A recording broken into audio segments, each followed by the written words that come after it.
Hello welcome back friends. അപ്പോൾ ഇന്ന് നമ്മൾ ചെയ്യാൻ പോകുന്നത് ഒരു 6 പാനൽ കട്ട് കുർത്തിയുടെ ഡ്രാഫ്റ്റിംഗ് ആണേ. അപ്പോൾ നമ്മളിത് പേപ്പർ ഡ്രാഫ്റ്റിംഗ് ആണ് കേട്ടോ ഈ ഒരു വീഡിയോയിൽ ചെയ്യുന്നത്. അപ്പോൾ ഇതാണ് മെറ്റീരിയൽ എടുത്തിട്ടുള്ളത്. അപ്പോൾ എങ്ങനെയാണ് നമുക്കിതിൻ്റെ മെഷർമെൻറ്റ്സ് കൊടുക്കാൻ നോക്കാം കേട്ടോ. അപ്പോൾ ഫസ്റ്റ് തന്നെ ഇതുപോലൊരു പേപ്പറാണ് എടുത്തിട്ടുള്ളത് കേട്ടോ. അപ്പം തുണി ഇതുപോലെ മടക്കിയിടണം. അപ്പോൾ 4 ഫോൾഡാക്കി ഇടണം. ഫ്രണ്ടിനും ബാക്കിനും നമുക്ക് ഒരുമിച്ചിട്ടിട്ട് കട്ട് ചെയ്യാൻ വേണ്ടിയിട്ടാണേ. അപ്പോൾ ഇതുപോലെ ഫോൾഡ് ചെയ്ത് കഴിഞ്ഞാൽ നമുക്ക് ഒരു സൈഡ് ഫോൾഡഡും അടുത്ത സൈഡ് ഓപ്പണും ആയിട്ടായിരിക്കും കിട്ടുക. ഇനി നമുക്ക് ഫോൾഡഡ് സൈഡിൽ നിന്നും നമ്മുടെ ഷോൾഡറിനെക്കാട്ടിലും നമുക്ക് 1-2 ഇഞ്ച് കൂട്ടി വേണം മാർക്ക് ചെയ്യാൻ വേണ്ടി. അപ്പോൾ അത് ഓരോ സൈസിന് വ്യത്യാസമായതുകൊണ്ട് നമുക്ക് തുണിയിൽ കട്ട് ചെയ്യുമ്പോൾ അതിൻ്റെ മെഷർമെൻറ്റ്സ് പറയാം കേട്ടോ. അപ്പോൾ ഞാനിവിടെ റഫായിട്ടൊരു മെഷർമെൻറ്റ് മാർക്ക് ചെയ്തതാണ്. ഇനി നമുക്ക് ആ സെയിം മെഷർമെൻറ്റ് തന്നെ താഴത്തേക്ക് നമ്മുടെ ഷേപ്പിൻ്റെ ലെങ്ത് എത്രയാണോ അതിനേക്കാളും ഒരു 2-3 ഇഞ്ച് കൂട്ടിയ ശേഷം ഇതേപോലെ ഒന്ന് മാർക്ക് ചെയ്യണം. അപ്പോൾ ഇതിൻ്റെ കറക്റ്റായിട്ടുള്ള മെഷർമെൻറ്റ്സ് തുണി കട്ട് ചെയ്യുമ്പോൾ പറയുന്നതാണ് കേട്ടോ. ഇനി നമുക്ക് തുണിയുടെ താഴത്തെ വിട്ട് എത്രയാണെന്ന് നോക്കുക. അതിൻ്റെ ഹാഫ് ഈ കാണുന്ന പോലെ ഒന്ന് മാർക്ക് ചെയ്യുക.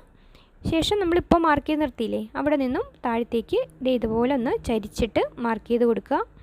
അപ്പോൾ ഈ രീതിയിലാണ് നമുക്ക് ഫസ്റ്റ് പാനൽ വരുന്നത് കേട്ടോ. അപ്പോൾ ഫോൾഡഡ് ആയിട്ടുള്ള ഭാഗമാണ് നമ്മൾ മെഷർമെൻറ്റ്സ് കൊടുക്കുന്നത്, അതുകൂടി ഒന്ന് ശ്രദ്ധിക്കുക. അപ്പോൾ ഇത് നമുക്ക് ഫസ്റ്റ് ഒന്ന് കട്ട് ചെയ്തെടുക്കാം. അപ്പോൾ ഈ രീതിയിൽ തന്നെ നമുക്ക് ഉള്ള തുണിയും കട്ട് ചെയ്തെടുക്കേണ്ടതാണേ.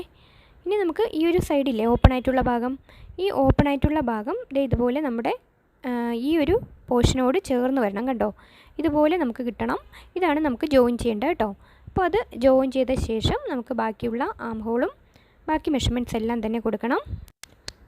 അപ്പോൾ ഇതേ രീതിയിൽ മാർക്ക് ചെയ്ത ശേഷം നമുക്ക് ആ ഒരു പീസ് മാർക്കിങ്ങിലൂടെ ഒന്ന് കട്ട് ചെയ്തും കൂടി എടുക്കാം. അപ്പോൾ ഇതാണ് ബാക്കി 2 പീസ് വരുന്നത് കേട്ടോ. ഇത് ഫ്രണ്ടിലേക്കുള്ള പീസാണ്. അപ്പോൾ ഇതുപോലെ തന്നെ നമുക്ക് ബാക്കിലേക്കും 2 പീസ് കിട്ടും. അപ്പോൾ ഈ 2 പീസും കൂടി ഇതുപോലെ നമുക്ക് വെച്ച് കൊടുക്കാം കണ്ടോ. ഇതെല്ലാം കൂടി നമുക്ക് ജോയിൻ ചെയ്തെടുക്കുമ്പോൾ നമുക്ക് പാനൽ കിട്ടിയിട്ടുണ്ട്. അപ്പം ഫ്രണ്ടിൽ 3 ബാക്കിൽ 3, അപ്പോൾ 6 പാനൽ നമുക്ക് കിട്ടിയിട്ടുണ്ട്. നെക്സ്റ്റ് വീഡിയോയിലാണ് കേട്ടോ തുണിയിൽ കട്ട് ചെയ്യുന്നത്. അന്നേരം മെഷർമെൻറ്റ്സും കൂടി പറഞ്ഞ് നമുക്ക് കട്ട് ചെയ്യാം. അപ്പോൾ ചാനൽ സബ്സ്ക്രൈബ് ചെയ്യാത്ത ആരെങ്കിലും ഉണ്ടെങ്കിൽ ഒന്ന് സബ്സ്ക്രൈബ് ചെയ്ത് കൂടി വെക്കണേ. അപ്പോൾ നമുക്ക് അടുത്ത വീഡിയോയുമായി കാണാം ഫ്രണ്ട്സ്. താങ്ക്